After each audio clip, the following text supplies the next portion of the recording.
this one was a really interesting example where the city of Stockholm was looking at improving air quality and reducing traffic congestion. I'm sure many of you can relate to this picture on our daily commutes. I'm lucky I get to walk to work every day because I live and work downtown. But I do see this on my way to work along Front Street on the exit onto Spadina. I think, oh my, I'm so very lucky I get to walk.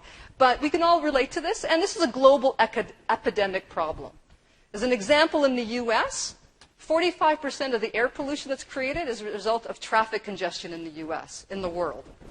In the UK, about $20 billion is spent every year just sitting in traffic in terms of time wasted. So there's the pollution problem, there's the productivity problem, and there's the frustration and stress in terms of quality of life. And they had this problem in Stockholm. They 500,000 cars coming into the city every day. It doesn't sound like a lot, but for a small, physically oriented city, it's pretty small. Their population is estimated to grow about 20,000 people a year.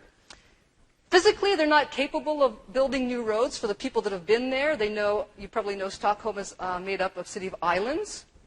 And so to get into the city, it's about tunnels and bridges and so forth. So they're really limited in their capacity of building new roads, but probably wouldn't solve the problem anyway. I read a book called The Walkable Cities and said that actually adding more roads actually creates more congestion, which I thought was really interesting. So then we thought, like they came to us and we had this conversation about how do we deal with this problem. And they said, let's looking at real-time stream data. So what they did is they looked at data that was real-time from GPSs, from sensors on the roads and so forth, and started looking at traffic patterns. And then they took a vote in Stockholm where they asked the people of Stockholm, would they pay for a congestion charge? And it was passed and they said yes. So they had the mandate from the people to make change. They said they would pay for a congestion charge if required. And so then we started looking at traffic patterns.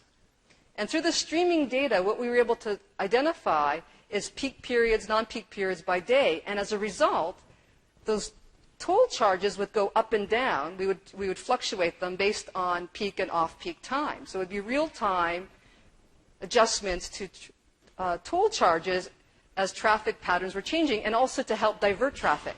So if the tolls were going up in this area, you'd go into a different area and take a different route. So as a result of this, immediately they saw a 22% reduction in traffic. Immediately.